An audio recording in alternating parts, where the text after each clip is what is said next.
بسم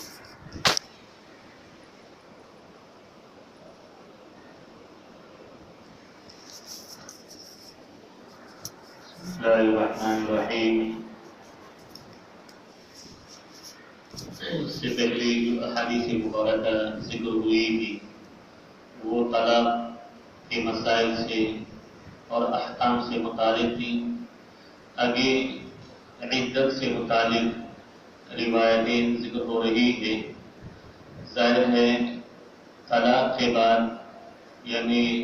جس عورت کو طلاق ہو جاتی ہے تو وہ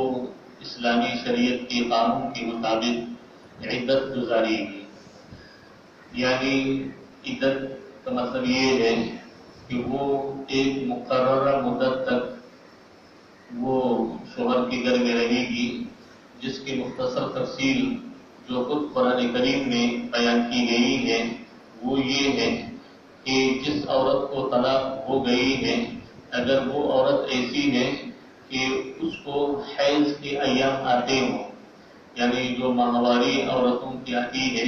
تو وہ حیض کے ایام اگر اس کے آتے ہیں تو پھر پورے 3 دور اور 3 حیض گزرنے کے بعد اس کی عدت وہ ختم ہو جائے گی۔ تو اس کی عدت جو ہوگی وہ 3 حیض اور 3 ماہواری ہوگی۔ اگر کوئی عورت ایسی ہے جو عمر کی کمی کی وجہ سے یا عمر کے زیادہ ہونے کی وجہ سے اب اس کے ایام نہ آتے ہوں اور اس کو طلاق ہو گئی ہو تو پھر اس کی عدت 3 مہینے ہے۔ یہ اس صورت میں ہے کہ اگر کسی طلاق ہونے والی عورت کو حمل نہ ہو، اگر وہ حاملہ ہے اور طلاق واقع ہو گئی ہے تو پھر عدت وضع حمل ہے۔ وضع حمل چاہے کم میں ہو یا زیادہ مدت میں ہو تو اس وقت تک وہ ٹھہرے رہے گی۔ عدت کے اس قانون میں بہت ساری حکمتیں اور مصلحتیں موجود ہیں۔ ایک اہم مصلحت اس عدت کے قانون میں یہ ہے کہ اس کے ذریعے رشتہ نکاح کی عظمت کا اظہار ہوتا ہے۔ ظاہر ہے اگر عدت کا یہ قانون نہ ہو اور طلاق واقع ہو جانے کے بعد فوراً عورت کو اس بات کا اختیار ہو کہ وہ اپنی مرضی اور خواہش سے کہیں جہاں چاہے نکاح کر لے تو کوئی اس صورت میں رشتہ نکاح کی کوئی عظمت باقی نہ رہتی اور وہ بچوں کا ایک کھیل بن جاتا۔ اس لیے یہاں نکاح کے رشتے کی عظمت کو ظاہر کرنے کے لیے شریعت نے عدت کا قانون مقرر کیا ہے کہ نکاح کا رشتہ جب ختم ہو تو پھر عورت عدت گزارے۔ اور ایک دوسری مصلحت یہ ہے کہ خاص کر اگر طلاق رجعی ہے تو طلاق رجعی میں یہ ہوگا کہ شوہر کو سوچنے کا اور غور و فکر کرنے کا موقع مل جائے گا۔ ظاہر ہے عدت کے دوران اگر شوہر جبکہ طلاق رجعی دی گئی ہو اور اگر شوہر ناطق ہو جاتا ہے اور غور و فکر کے نتیجے میں وہ یہ فیصلہ کر لیتا ہے کہ نہیں، میں نے جو طلاق دی تھی وہ درست اقدام نہیں تھا، مجھے رجوع کر لینا چاہیے، تو ظاہر ہے وہ عدت کے دوران دوبارہ رجوع کر سکے گا۔ اور یہی اللہ اور اللہ کے رسول کو پسند بھی ہے کہ رجوع کر لیا جائے۔ اور اگر طلاق بائن ہے، طلاق بائن میں تو ظاہر ہے عدت کے دوران رجوع تو شوہر نہیں کر سکتا،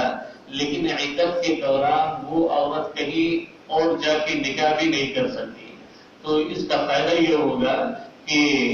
عدت کے دوران اگر شوہر نابینا ہو جاتا ہے تو رجوع تو نہیں کر سکتا طلاق بائن کی صورت میں، لیکن اثر نو نکاح کر کے دوبارہ یعنی اس نکاح کے رشتے کو وہ بحال کر لے اور دوبارہ وہ بیوی اور شوہر بن کے زندگی گزار لیں گے۔ تو ایک دوسری مصلحت اس میں یہ موجود ہے۔ اور تیسری ایک مصلحت اس کے اندر یہ بھی موجود ہے کہ عدت کے اس قانون کی وجہ سے عورت سے اگر آئندہ اولاد ہوگی اور بچہ پیدا ہوگا تو اس بچے کے نسب میں کسی قسم کا شک و شبہ باقی نہیں رہے گا۔ اسی لیے شریعت میں کہ آئندہ جو بچہ ہونے والا ہے اس میں کسی قسم کا شک و شبہ باقی نہ رہے، عدت کا یہ قانون مقرر کر دیا ہے کہ جب 3 ماہواری گزر گئی اور اس کے بعد ظاہر ہے اگر عورت کا کسی دوسرے شوہر سے نکاح ہو جاتا ہے تو پھر یہ بات یقینی ہوگی کہ آگے جو بچہ پیدا ہوگا وہ پہلے شوہر سے نہیں ہے بلکہ وہ دوسرے شوہر سے اس کا نسب ثابت ہوگا۔ عدت کا جو یہ قانون ہے اور یہ جو شرعی حکم ہے، سب سے پہلے ایک صحابیہ ہے حضرت اسماء بنت یزید، ان کے بارے میں یہ قانون اور یہ حکم نازل ہوا۔ چنانچہ روایت میں ہے کہ حضرت اسماء بنت یزید بن سکن انصاریہ وہ کہتی ہے کہ انہوں نے یہ بات بیان کی ہے کہ رسول اللہ صلی اللہ علیہ وسلم کے عہد مبارک میں ان کو طلاق ہو گئی تھی، اور اس وقت مطلقہ عورت کے لیے عدت کا کوئی حکم نہیں آیا تھا، تو اللہ تعالیٰ نے قرآن کریم کی وہ آیات نازل فرمائی جن میں طلاق والی عدت کا بیان ہے۔ تو یہ اسماء بنت یزید پہلے وہ خاتون طلاق یافتہ ہے جن کے بارے میں عدت کا حکم سب سے پہلے نازل ہوا۔ اس حدیث سے یعنی جو فرمایا گیا ہے کہ عدت کا حکم پہلے نازل ہوا، وہ سورہ بقرہ کی یہ آیات ہے، والمطلقات یتربصن بانفسہن ثلاثۃ قروء، یہ سورہ بقرہ کی آیت نازل ہوئی۔ اور وہ عورت جس کو یعنی کم عمر ہونے کی وجہ سے یا زیادہ عمر ہونے کی وجہ سے